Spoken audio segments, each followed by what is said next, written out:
जब पढ़ते थे तब मित्र बने थे भगवान और सुदामा, दोनों एक ही गुरुकुल में एक ही गुरुजी से पढ़े थे ना। लेकिन दोबारा कब मिले? तो सुदामा चरित्र की कथा है भागवत में, बड़ा प्रसिद्ध प्रसंग है, लेकिन इसके पीछे का सार भी समझना। आज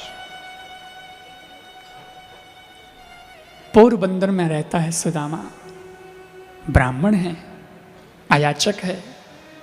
अयाचक का मतलब जो याचना नहीं करता, जो डिमांड नहीं करता, जो मांग नहीं करता, वो अयाचक।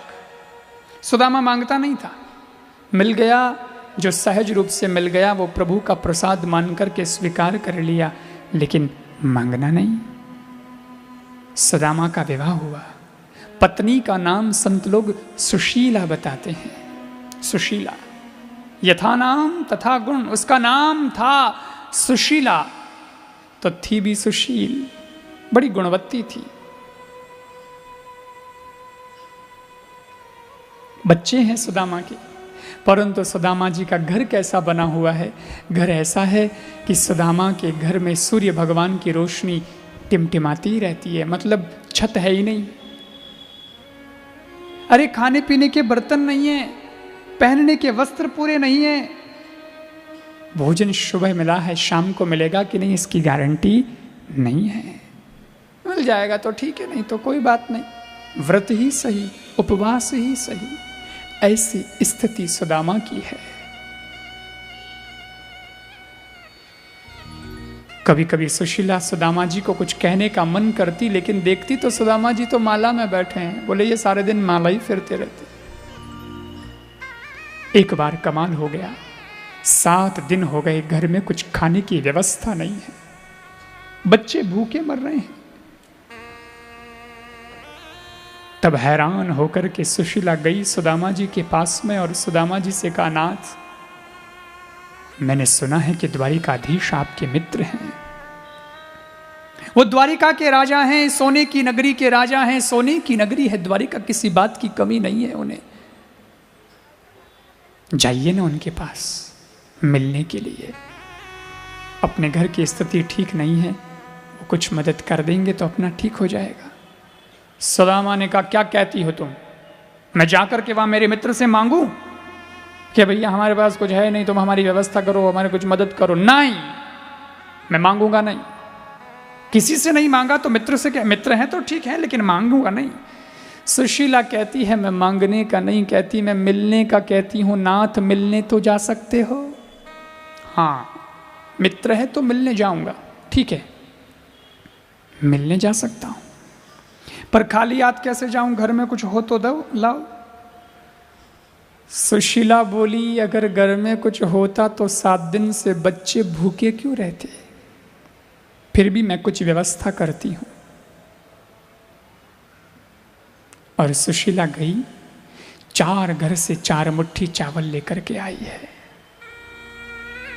प्रश्न उठता है, मात्र 4 मुट्ठी चावल, और वो भी 4 घर से? एक घर से ले आती भाई, 4 मुट्ठी चावल तो एक घर से भी ला सकती थी, 4 घर घूमने की क्या जरूरत थी? पर सुशीला जानती है मेरे पति का स्वभाव क्या है। कृष्ण पूछेंगे सुदामा से, सुदामा कैसे हो? सुदामा का जवाब होगा, बहुत आनंद में हूं, तेरी कृपा है, कोई बात की कमी नहीं है, मस्त हूं। लेकिन ये नहीं कहेंगे काय का मस्त हूं, 7 दिन से बच्चे भूखे मर रहे हैं। बिना कहे हमारे घर की परिस्थिति का भगवान को पता कैसे चले, इसलिए 4 घर से 4 मुट्ठी चावल लेकर आई है। क्योंकि 4 घर के चावल कम से कम 4 प्रकार के तो होंगे। कुछ चावल सफेद होंगे, कुछ पीले होंगे, कुछ सही होंगे, कुछ टूटे होंगे। तो भगवान भी समझ जाएंगे कि इसमें एक भी मुट्ठी चावल सुदामा के घर का नहीं है, कहीं से व्यवस्था की है। और जब सुदामा ने कहा कि खाली हाथ तो कैसे जाऊं मैं, कुछ हो तो लाओ, सुशीला ने कहा ठीक है। फिर भी मना नहीं किया, कुछ नहीं है घर में, फिर भी मना नहीं किया, मैं व्यवस्था करती हूं, और कर ली। 4 घर से 4 मुट्ठी चावल ले आई, फटे से कपड़े में चावल की पोटली बांधी, और दिया सुदामा जी को, ये लीजिए नाथ, ले जाइए। फटे से कपड़े में चावल की पोटली सुदामा ने बांधकर अपने खाक में बगल में डाली और लेकर रवाना हो गया। हाथ में लकड़ी, चेहरे पर जुर्रियां पड़ी, नजरें जमीन में गड़ी, कमर है झुकी, पर फिर भी यात्रा नहीं है रुकी। जाना तो है द्वारिका, मिलना तो है द्वारिकाधीश से। रवाना हो गए। चली श्याम सुंदर से मिलने सुदामा,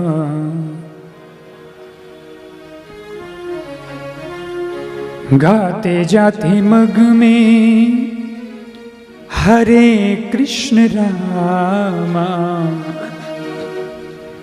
गाते जाते मग में हरे कृष्ण रामा।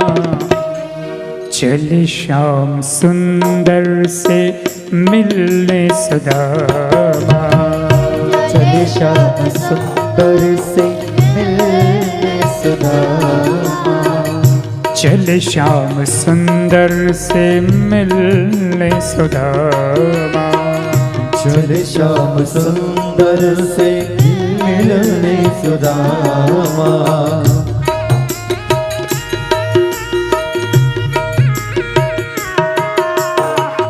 गाते जाते मग में हरे कृष्ण रामा, गाते जाते मग में हरे कृष्ण रामा, गाते जाते मग में हरे कृष्ण रामा, गाते जाते मग में हरे कृष्ण रामा।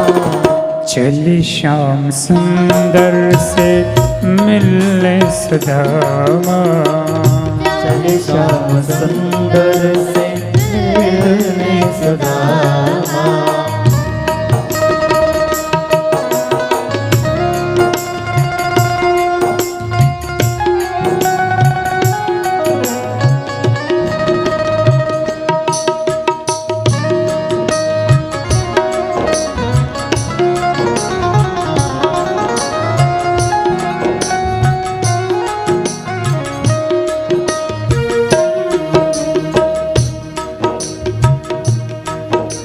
हरे कृष्णा हरे कृष्णा, कृष्ण कृष्ण हरे हरे, हरे कृष्ण हरे कृष्ण, कृष्ण कृष्ण हरे हरे, हरे रामा हरे रामा, राम राम हरे हरे, हरे रामा हरे रामा, राम राम हरे हरे, हरे कृष्णा हरे कृष्णा, कृष्ण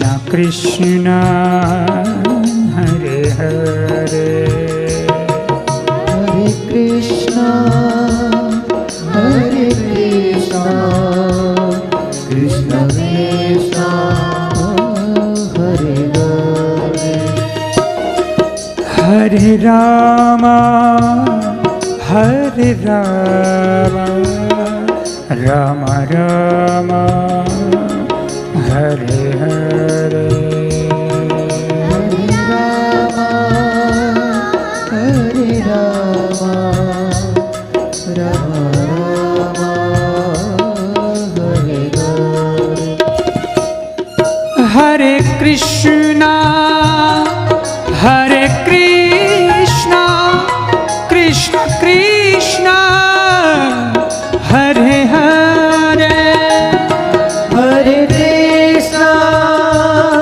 हरे कृष्णा, कृष्ण कृष्ण हरे हरे,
हरे राम हरे राम राम राम हरे हरे। सुदामा चल रहा है, परमात्मा का संकीर्तन करते हैं। काफी दूर तक आए, थोड़ा थक भी गए और रास्ता भी बंद हो गया क्योंकि आगे नदी आ गई।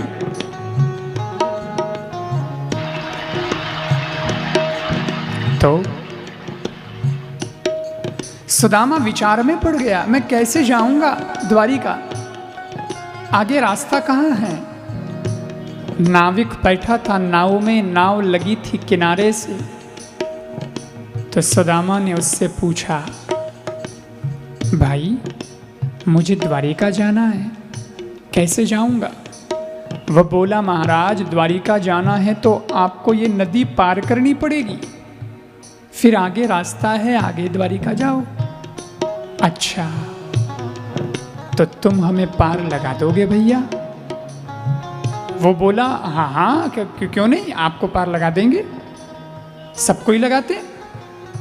अच्छा, पार तो लगा दोगे, लेकिन फिर तुम पार लगाने के बाद मुझसे कहोगे कि मेरे तो 15 रुपए हो गए, 20 रुपए हो गए। भैया ऐसा है, देने लेने के लिए मेरे पास कुछ नहीं है, तो क्या तुम निशुल्क पार लगाते हो। वो नाविक बोला, देखिए मेरा तो यही काम है, यही धंधा है, इधर से उधर लोगों को पार करता हूँ और उसमें जो मिलता है उससे हमारे घर में चूल्हा जलता है, गुजारा होता है। परंतु आप जैसे फक्कड़ फकीर आते हैं ना, उन्हें मुफ्त में ही पार लगाता हूँ, क्योंकि आपसे मांगूं क्या, आपने कपड़े ही ऐसे पहन रखे हैं कि उसमें जेब ही नहीं है। तो आपसे मांगते हुए भी मुझे शर्म आती है, मैं समझ सकता हूँ, आपसे कुछ नहीं लूँगा, आपको ऐसे ही पार लगा दूंगा। बैठो। सुदामा जी बैठ गए। तो भैया नाविक ने अब चप्पू चलाना शुरू किया, नाव आगे बढ़ रही है।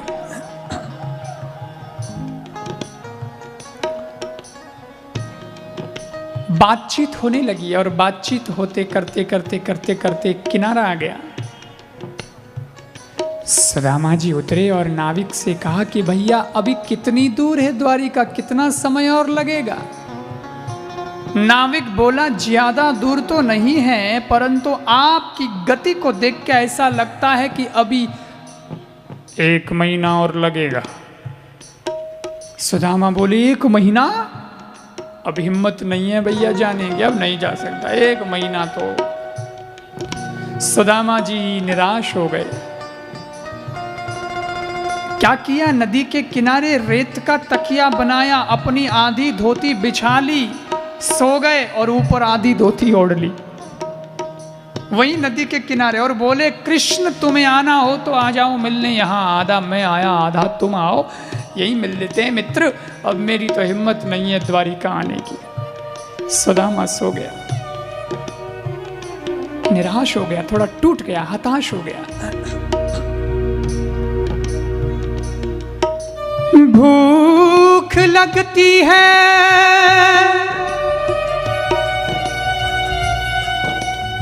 न प्यास लगती है,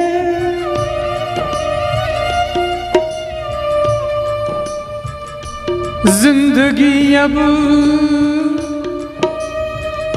उदास लगती है।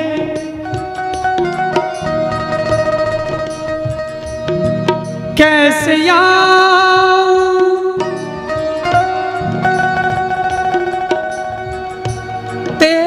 तेरी द्वारिका,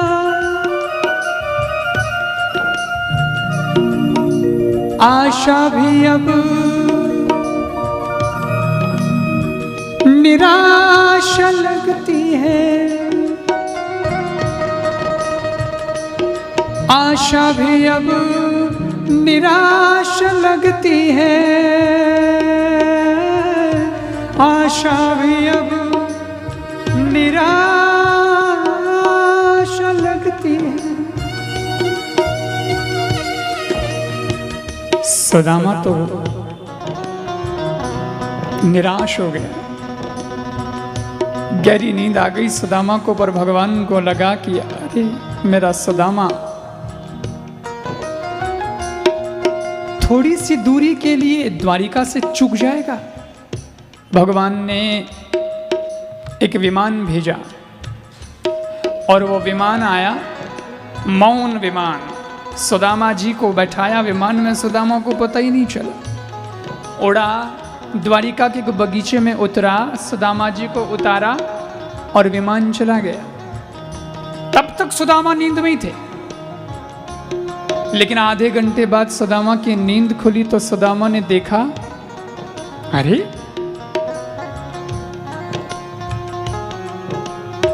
मैं तो नदी के किनारे सो रहा था, ये बगीचा कैसे आया, ऐसा कैसे हुआ, कहीं नींद में तो नहीं हूं, सपना तो नहीं देख रहा हूं। सुदामा जी ने खुद को थप्पड़ मारी, ये चेक करने के लिए कि मैं कहीं नींद में तो नहीं। अरे बोले मैं जाग रहा हूं, पर जब सोया था तब था नदी का किनारा, अब देख रहा हूं नगरी का नजारा, ये कैसे हुआ भाई। एक व्यक्ति जा रहा था सामने से, तो सुदामा ने उसको पूछा, भैया ये कौन सी नगरी है। तो उसने कहा ये द्वारिका नगरी है। अरे द्वारिका नगरी, वो द्वारिकाधीश वाली, बिल्कुल वही। तो भैया मेरे को तो यहीं आना था, आया कैसे मालूम नहीं, पर अब आ ही गया हूँ। द्वारिकाधीश का महल बताओ ना किधर है। तो भला आदमी था, उसने बता दिया, महाराज वो देखो, धोली ध्वजा फरफरे, जो बताही हृदय झरे, धोली ध्वजा फरफरे, जो बताही हृदय झरे, धोली ध्वजा फरफरे, जो बताही हृदय झरे, धोली ध्वजा फरफरे, जो बताही हृदय झरे। तो गुरु सेवा ते सिद्धि पाई छे हो, गुरु सेवा ते सिद्धि पाई छे हो, गुरु सेवा ते सिद्धि पाई छे हो, गुरु सेवा ते सिद्धि पाई छे हो।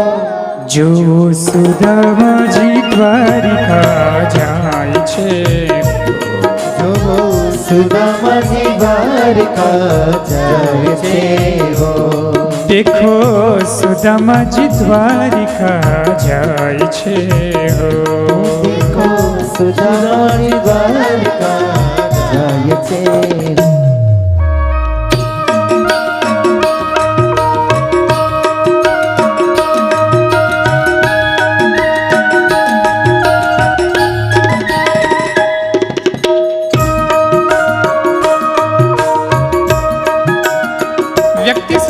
उसने कहा, आप देखिए दूर से दूर सफेद ध्वजा दिखाई दे रही है ना, वही द्वारिकाधीश का महल है, वहां पधारिए, ये इधर से रास्ता है, जाइए। सुदामा जी गए, लेकिन भगवान से कैसे मिल सकते हैं सीधे, वहां तो द्वारपाल खड़े, रोक लिया। रुको महाराज, कहाँ जा रहे हो, कौन हो तुम, कहां से आए हो, क्या काम है। सुदामा जी से पूछ रहे हैं, कौन छोन क्या थी आव्या, कौन छोन क्या थी आव्या, कौन छोन क्या थी आव्या, कौन छोन क्या थी आव्या, तम पोटली मशूले तम आव्या, पोटली मसूले आव्या, पोटली मशूले आव्या, पोटली मसूले आव्या। एवा आखो दिवस माथु खाई छे हो, एवा आखो दिवस माथु खाई छे हो, एवा आखो दिवस माथु खाई छे हो, एवा आखो दिवस माथु खाई छे हो।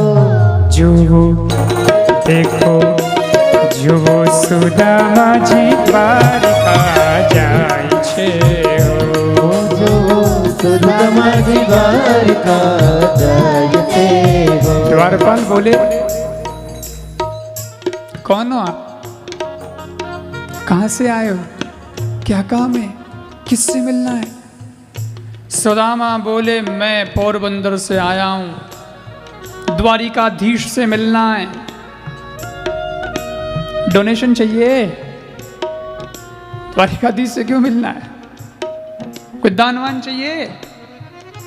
सुदामा बोले अरे नहीं, दान नहीं, मित्र है हमारा, याद आ गई, बरसों हो गए मिले नहीं हम, इसलिए मिलने आया हूं। मैं द्वारिकाधीश का मित्र हूं। जैसे ही कहा मैं मित्र हूं तो द्वारपाल सुदामा जी को ऊपर से नीचे, नीचे से ऊपर घूर घूर के देखने लगा। सुदामा बोले क्या देखता है? बोले महाराज मैं ये देख रहा हूं कि आप किस एंगल से मित्र हैं, कौन से मित्र हैं आप?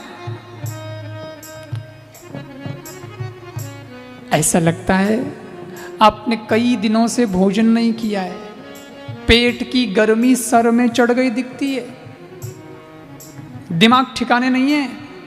जाओ, बहुत सारे अन्न क्षेत्र लगे हैं, द्वारिका में बने हैं, वहां भोजन मिलता है, अच्छा भोजन करिए, आराम करिए, और जब दिमाग ठंडा हो जाए और ठिकाने आ जाए तो आके होश में बात करिए। सुदामा बोले मैं होश में हूं, भोजन मैंने करना नहीं, नींद मैंने ले रखी है, और जो बात कह रहा हूं वो उसमें तथ्य है, सत्य है। मुझे मिला दो द्वारिकाधीश से, मैं हकीकत में उनका मित्र हूं। अरे मित्र क्या यार, साथ पड़े हुए हैं हम, लंगोटिया यार हैं, एक साथ खेलते थे, एक साथ सोते थे, एक साथ पढ़ते थे, एक साथ खाते थे, क्या बात करते हो तुम, लड़ते भी थे, हम मित्र हैं उनके, मिला दो।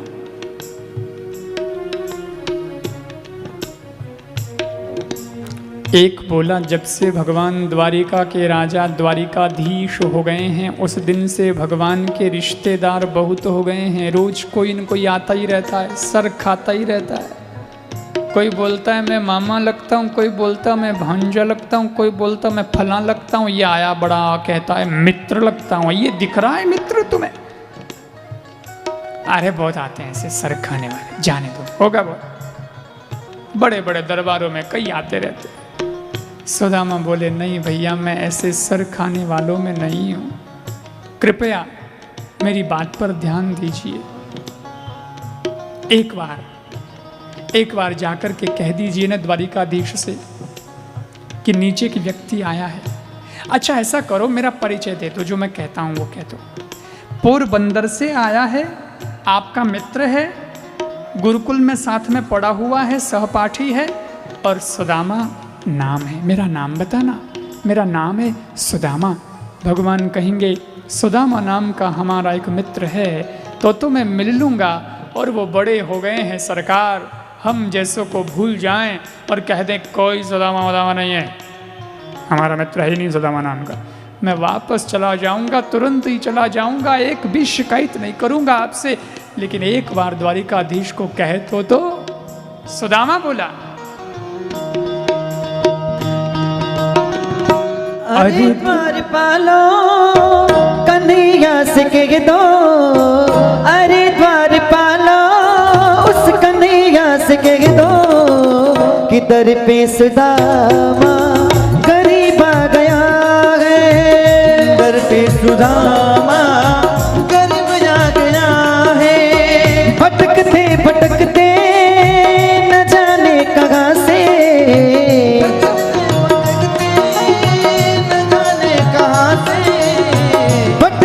भटकते न जाने कहाँ से महल के तुम्हारे करीब आ गया है, महल के किनारे करीब आ गया है।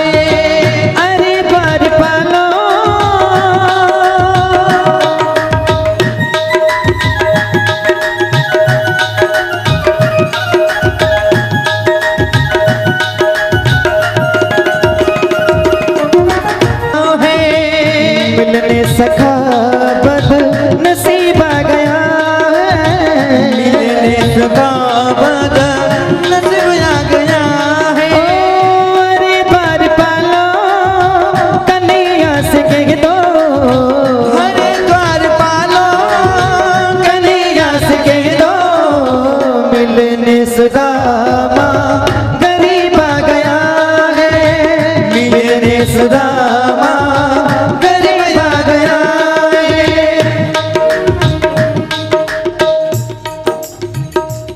सुदामा जी ने कहा जाओ समाचार तो दो। द्वारपाल को लगा कि अपन तो ड्यूटी वाले लोग हैं भाई, पता नहीं कोई होगा बचपन का मित्र, भगवान को समाचार दे दें, ये जाने रे सुदामा, ये भगवान जाने। द्वारपाल गया और भगवान को सूचना देने गया तो भगवान भोजन करके शयन कक्ष में आराम के लिए शैया पर लेटे ही थे। सर तकिए पे रखा था, बगल में एक तकिया पड़ा था और ये पहुंच गया। क्षमा चाहता हूं प्रभु, लेकिन एक आवश्यक सूचना देनी है। कहिए। नीचे के व्यक्ति आया है, आपसे मिलना चाहता है, जरूरी अभी। और स्थिति तो उसकी बहुत ही दयनीय है। कैसी स्थिति है? उसने बताया, शीश पगान जगातन पे प्रभुआन युपान के नहीं वावा, धोती फटी से लटे दुपटे से, जान को आही बस ही कही घामा।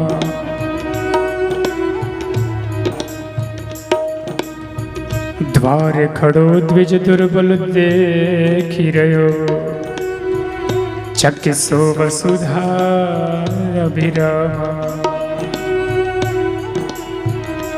पूछत दीन दयाल को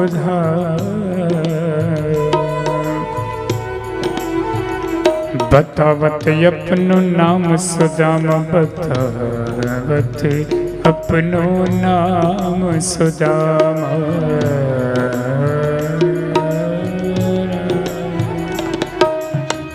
ऐसी उसकी स्थिति है। उसके तन पे पगड़ी नहीं है, सर पे, तन पे जो कपड़े हैं वो भी फटे पुराने मैले कुचैले, पूरे वस्त्र नहीं है, एड़ियां फटी हैं 10 जगह से, खून बह रहा है, कांटे लगे हैं, कंकर लगे हैं। और वो आपसे मिलना चाहता है, आपका अपने आप को मित्र बताता है। कहता है साथ में पड़े हुए हैं गुरुकुल में, गुरुजी के वहां, और पोरबंदर से आया है। अच्छा, नाम क्या है उसका? उसने अपना नाम सुदामा बताया है। जैसे ही भगवान ने नाम सुना, सुदामा आया है, भगवान परमात्मा तुरंत उठे अपने सिंहासन से। इतनी फुर्ती हुई भगवान को मिलने की कि भगवान जब उठे तो भगवान के एक बाहु में तकिया दबा रह गया। भगवान ने अपने चरण में, एक चरण में चरण पादुका पहनी, दूसरे में पहनी नहीं। महल की सारी सीढ़ियां भगवान एक साथ कूद गए। अगले क्षण सुदामा के समक्ष भगवान पहुंच गए।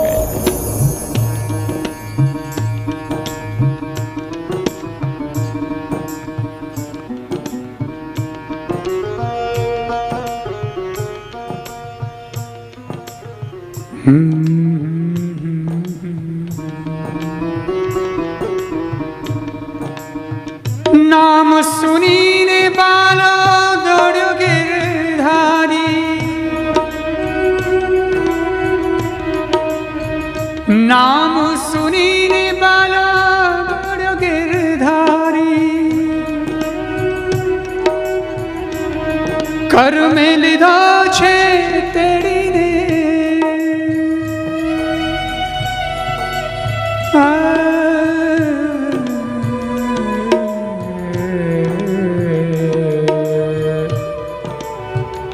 कर में लिधो छे तेरी ने। जो भगवान और सुदामा मिले हैं गले से, तो पहरेदार तो देखते रह गए। पहरेदारों ने सोचा यार हमने तो इसको फर्जी समझा था और ये वीआईपी निकला, भगवान इसके लिए नींद छोड़कर आ गए। महल की सारी सीढ़ियां एक साथ कूद गए। अब तो पहरेदार भगवान के पीछे खड़े होकर के डरते डरते सुदामा जी से इशारा करते हैं, सुदामा जी हमारी शिकायत भगवान से मत कर देना, वरना हमारी नौकरी से छुट्टी हो जाएगी। सुदामा मन में बोला भैया मैं क्यों कहूं, पर भगवान बोले तू इनसे क्या बातें कर रहा, आ मेरे साथ चल। और भगवान सुदामा जी को लेकर के आए हैं अपने महल में। सिंहासन पर बैठाया है सुदामा को और रानियों से कहा लाइए जल, ब्रह्मनिष्ठ ब्राह्मण आया है तुम्हारे घर, चरण प्रक्षालन करेंगे, चरण धोएंगे, जल लाओ। रानियां जल लेने के लिए गईं, परंतु भगवान ने नीचे बैठकर के सुदामा के चरणों की दशा देखी। कांटे लगे हैं, खून आ रहा है पैरों से। मित्र के चरणों की ये हालत देखी तो भगवान के आंखों से अश्रुधार बह चली। रानियां तो जल कब लाए, लेकिन भगवान ने अपने आंखों के जल से ही सुदामा के चरणों का प्रक्षालन कर लिया। देखी सुदामा की दीन दशा, करुणा करके करुणा निधि रोए।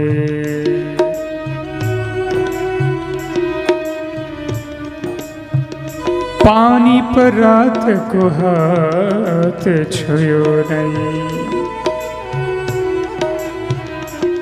नैनन के जल सो पग धोए, नैनन के जल सो पग धोए। जब सुदामा के चरणों का प्रक्षालन अपने आंखों के आंसुओं से भगवान ने किया, रानियों को कहा कि तुम भोजन तैयार करो मित्र के लिए। रानियां भोजन बना रही हैं और भगवान सुदामा जी को कहते हैं सुदामा ये नगरी जो है ना सोने की है, आओ मैं थोड़ा सा अपना महल वगैरह बताता हूं। ये महल भी सोने का है। सुदामा ने देखा वाह बहुत सुंदर, क्या कार्य हुआ है। आगे बढ़ो सुदामा, अभी तो और भी दिखना है। ये देखो ड्राइंग रूम है, वाह बहुत सुंदर बनाया है, कितना अच्छा सजाया है। ये देखो किचन, आहा ये बेडरूम, ये फना रूम, ये वो रूम, ये बच्चों के लिए स्टडी रूम। आहा सुदामा ने ये सब देखा तो सुदामा विचार करने लगा इसके तो सब अलग अलग बना हुआ है, इन्हें तो हैंग न्यारा न्यारा बनियोड़ा है, मारे तो एक झोपड़ी है वो में हैंग बेड़ोई जे। वाह वैभव वाला हो गया है। मुझे तो लगा कि मेरे लेवल का होगा, तो अरे अब क्या, अब तो इसका लेवल बहुत बढ़ गया है। तो सुदामा को लगा कि मैं जो चावल की पोटली लेके आया हूँ इसको देने के लिए, वो अब इसको नहीं देनी चाहिए। क्यों? मेरे लेवल का होता तो देता, अच्छा लगता मुझे भी इसको भी, लेकिन इतने बड़े व्यक्ति को इतनी सी चीज़ देना मेरा अच्छा लगेगा ना इसका अच्छा लगेगा, इसलिए चावल की पोटली अपने बगल में डाल रखी है और देने का विचार कैंसिल, देना ही नहीं देंगे। इतने में भगवान घुमाते घुमाते आगे ले गई सुदामा को। तो सुदामा ने देखा एक बहुत दूर रूम बना हुआ था, काफी दूर बना हुआ था, अलग ही बना हुआ था। सुदामा ने उसको देख करके सोचा ये तो मेरे लिए बनाया दिखता है कि भाई कभी मित्र वगैरह आए तो अपने बैठे रहें, कभी गप्पे लगाएं, अपने बैठे बातचीत करें, अलग ही बनाया है भाई, घर वालों को कोई डिस्टर्ब ना हो। तो सुदामा ने बड़ी उत्सुकता से पूछा कन्हैया वो मेरा रूम है क्या? वो मेरा रूम है ना? भगवान बोले वो तेरा रूम नहीं है, वो बाथरूम है। सुदामा बोले इतना बड़ा बाथरूम? बहुत बड़ा है। अरे बोले बहुत बड़ा। आओ मैं तुम्हें स्नान कराता हूँ। सुदामा ने सोचा कन्हैया स्नान कराएगा और चावल की पोटली गिर गई तो पोल पट्टी खुल जाएगी, इसलिए सुदामा बोला नहीं नहीं, स्नान तो मैं अपने आप ही कर लूँगा। चलो, सुदामा ने स्नान किया। भगवान ने अपने वस्त्र सुदामा को पहनने को दिए। बहुत सुंदर लग रहा है सुदामा भगवान के वस्त्रों में। बैठे सिंहासन पर, बातचीत शुरू हो गई।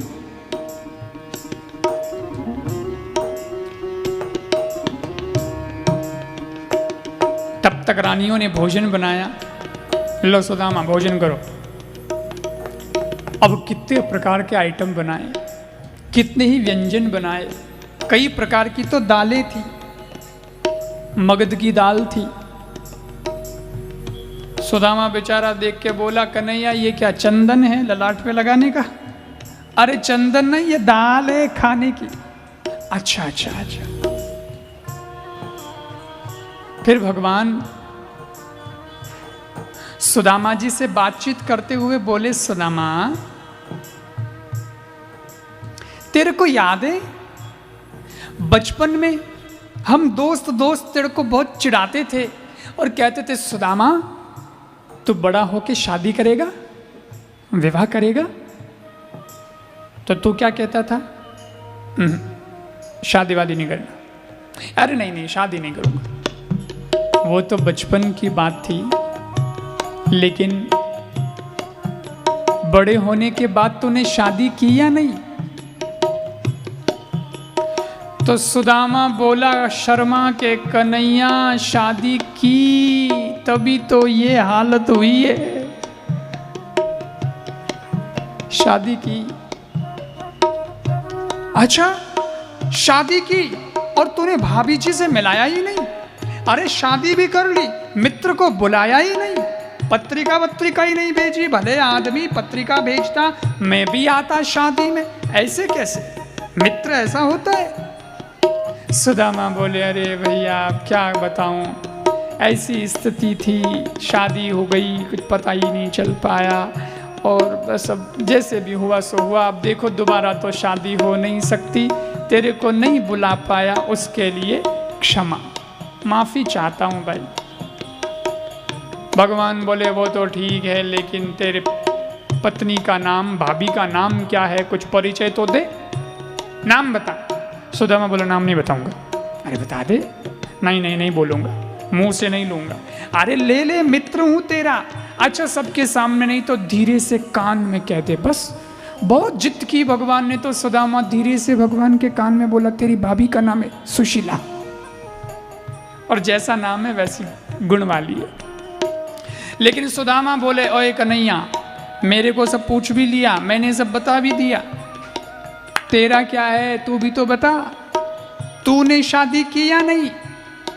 भगवान बोले बहुत अच्छी तरह से की है। तो फिर भाभी जी कहाँ है? मिलाया ही नहीं, भाभी जी कहाँ है? भगवान बोले ये सब घूम रही है ना। बोले ये तो बहुत सारी है, इसमें कौन है? भगवान बोले ये सारी हैं? सारी है? कितनी है? भगवान बोले सुन 16,108। सुधा बोला 16,108 रानियां? बोले हाँ। सुदामा बोला तो बेशरम कहीं का, मैंने तो एक की, नहीं बुला सका तेरे को तो उसके लिए भी माफी मांगी। तूने 16,108 की, एक में भी नहीं बुलाया, मेरे को तो तूने याद ही नहीं किया। गलती में तू ज्यादा है। अरे कम से कम बुलाना चाहिए था, मैं आता जैसे तैसे भी आता, लेकिन आता तेरी शादी में, तूने बुलाया ही नहीं, पत्रिका ही नहीं भेजी। भगवान बोले भेजें क्या, पत्रिका छपी नहीं थी। तो पत्रिका क्यों नहीं छपी? बोले ऐसे ही हुआ, शादी में पत्रिका मेरे छपी इसलिए नहीं कि भाई सुबह तक तो कोई पता ही नहीं था शादी का, कि शादी होगी कि नहीं होगी। शाम को घर में घरवाली आ गई, बस ऐसे ही हुआ है। कोई कहीं से, कोई कहीं से, कोई किसी को कहीं से लड़के ले आ गए, कहीं से जा रहा था रास्ते में किसी ने माला पहना दी, लो ये लो आ गई घर में। कहाँ, इतना कोई फंक्शन ही नहीं हुआ, ऐसे ही हुई ये शादियाँ। अब कन्हैया तो 16,000 100 को तो ऐसे लेकर के आ गए, 1 मिनट में लेके आ गए भौमासुर को मार के। भगवान बोले अच्छा सुदामा एक बात बता, तू ब्राह्मण है? बोले हाँ। तो ब्राह्मण का शादी में काम क्या है? बोले आशीर्वाद देना। ब्राह्मण का तो यही काम है, आशीर्वाद देगा। तो कोई नहीं, तो उस वक्त शादी में नहीं आ सका, अब आ गया है, आशीर्वाद तो अभी भी दे सकता है। हाँ तो अभी दे दे। भगवान ने रानियों को कहा रानियां आओ आओ आओ, ब्रह्मनिष्ठ ब्राह्मण आया है, प्रणाम करो, आशीर्वाद लो, ऐसा तेजस्वी ब्राह्मण आया है। सुदामा को बैठा दिया सिंहासन पे और रानियों ने लगाई लाइन। भगवान बोले आशीर्वाद दे तू भाभियों को। रुक्मिणी जी आई, सबसे पहले बड़ी रानी है, पट रानी है, प्रणाम किया। प्रणाम करती हूँ पंडित जी। सुदामा जी ने आशीर्वाद दिया, सौभाग्यवती भव, पुत्रवती भव। जाम्बंती प्रणाम, सौभाग्यवती भव, पुत्रवती भव। सत्यभामा प्रणाम करती हूँ, सौभाग्यवती भव, पुत्रवती भव। ऐसे करते करते करते 5, 8, 10, 15, 25, 30, 35, 40, 50 निकली। सुदामा जी आशीर्वाद देते जा रहे हैं, सौभाग्यवती भव, पुत्रवती भव, सौभाग्यवती भव, पुत्रवती भव। करते करते करते करते 4,000, 5,000, 7,000, 8,000 निकली। और सुदामा बेचारा थक गया। पहले तो पूरा बोलता था सौभाग्यवती भव, पुत्रवती भव, 8,000 के बाद बोलने लगा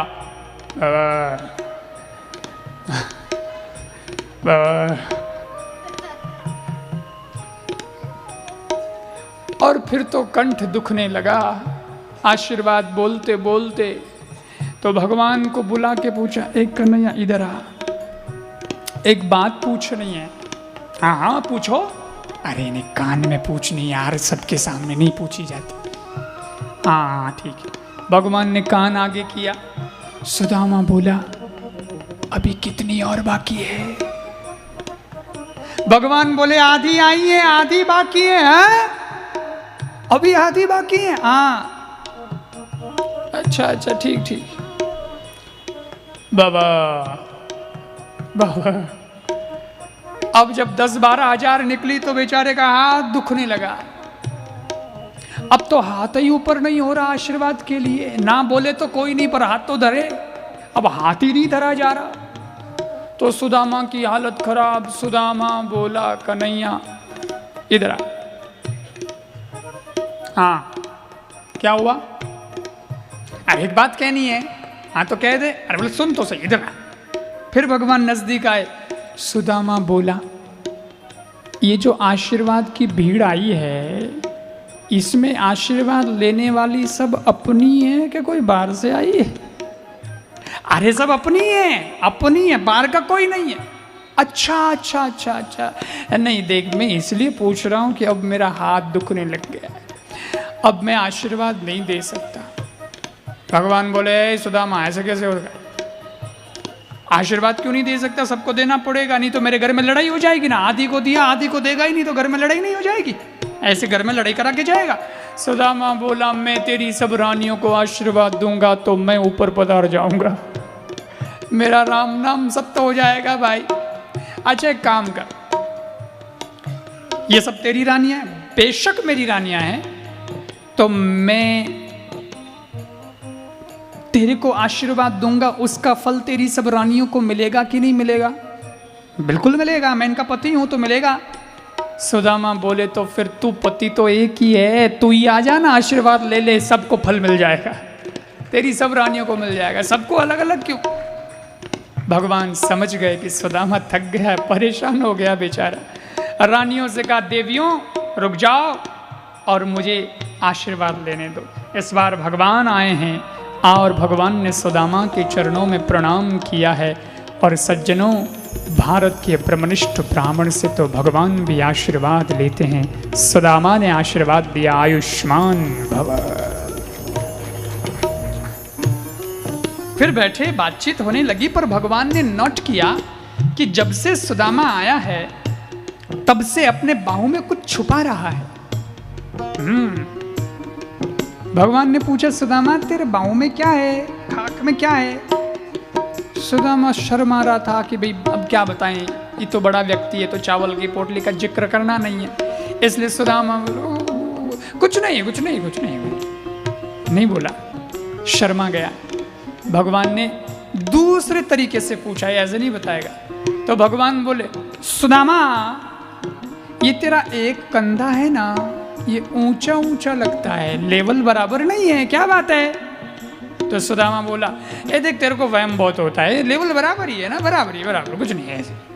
फिर भी नहीं बताया।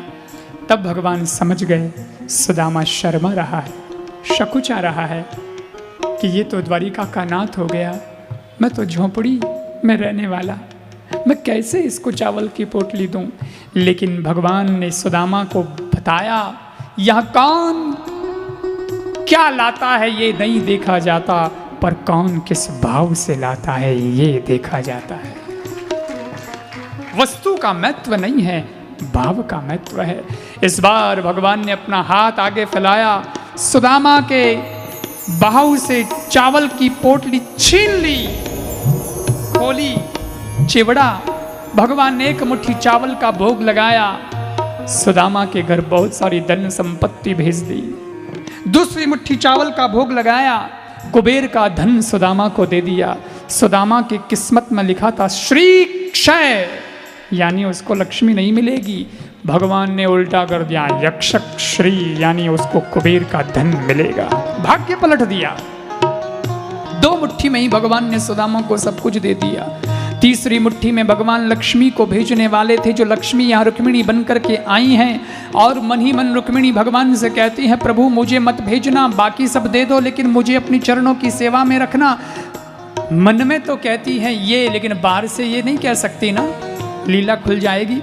इसलिए बाहर से क्या कहा, बाहर से आगे बढ़कर भगवान का हाथ पकड़ लिया और बोली, अब रहने दो, ज्यादा मत खाओ, चावल कच्चे हैं, पेट दर्द करेगा, रहने दो। रोक लिया, पर भगवान ने तो दो मुट्ठी चावल में ही सब कुछ दे दिया। दो मुट्ठी गए खाए, तीसरी खाने लगे। दो मुट्ठी गए खाए, तीसरी खाने लगे। दो मुट्ठी गए खाए, तीसरी खाने लगे। अरे दो मुट्ठी गए खाए, तीसरी खाने लगे। तब रुक्मिणी पकड़ो हाथ, प्रभु जी क्या करने लगे। तब रुक्मिणी पकड़ो हाथ, प्रभु जी क्या करने लगे।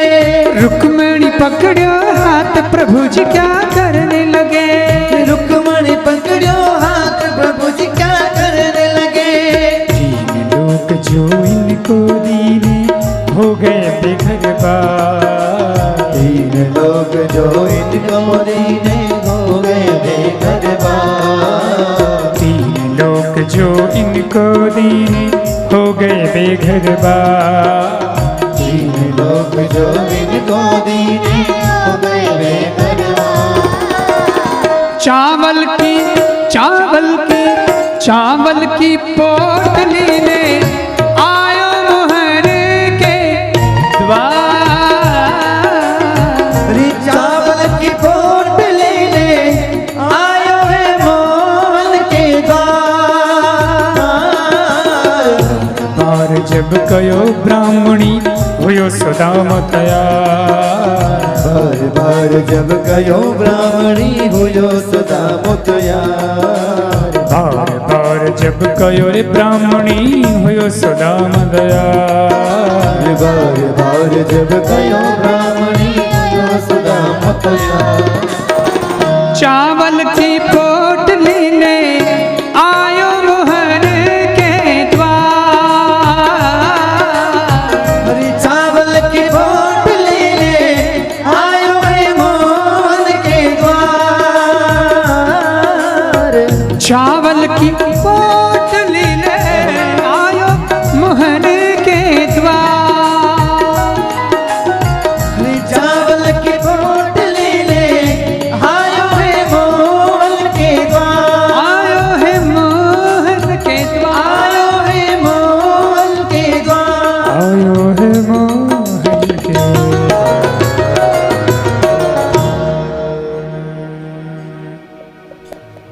भगवान ने 2 मुट्ठी चावल में सुदामा को सब दिया, पर सुदामा के हाथ में कुछ नहीं दिया। हाथ में तो कुछ नहीं दिया, बस चावल खाते नजर आए और कुछ नहीं। इसलिए सुदामा को नहीं पता कि क्या क्या व्यवस्था घर पे हो गई है। सुदामा जब भगवान से मिलकर के वापस रवाना हुआ और पोरबंदर में पहुंचा है, तो झोंपड़ी की जगह तो बंगला बना हुआ है। सुदामा विचार में पड़ गया, ये बंगला, मैं दूसरी जगह तो नहीं आ गया। अरे नहीं नहीं नहीं, जगह तो वही है पर झोंपड़ी नहीं है। इतने में सुशीला, सुदामा की पत्नी, अच्छे कपड़े गहने आभूषण पहन करके बाहर निकली घर से और सुदामा को प्रणाम करने के लिए नीचे झुकी, तो सुदामा जी दूर हो गए और बोले, माता जी दूर से प्रणाम करना। सुशीला बोली, किसको माता जी कह रहे हो, देखो तो सही। तो आवाज पहचान ली, अरे सुशीला तू? हाँ मैं, ये आभूषण, ये वस्त्र और ये सब बंगला महल अपना ही है, चौंकिए नहीं, अपना ही है।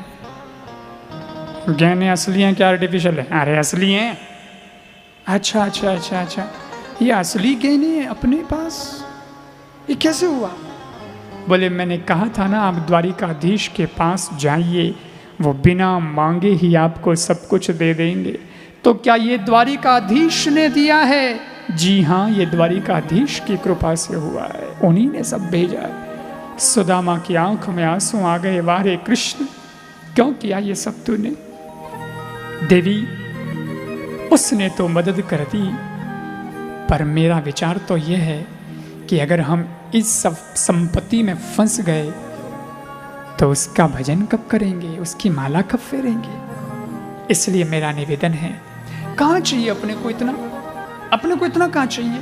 ऐसा है तुम्हारे हिसाब से तुम्हारी जिंदगी निकले उस हिसाब से देख लो, और बाकी सब राष्ट्र की सेवा में समर्पित कर दो। अपने को आवश्यकता नहीं, क्या करेंगे संग्रह करके, सब समर्पित कर दिया। और सुदामा स्वयं भगवान का भजन करके भगवान के धाम में चला गया। ऐसा परम मित्र हुआ सुदामा।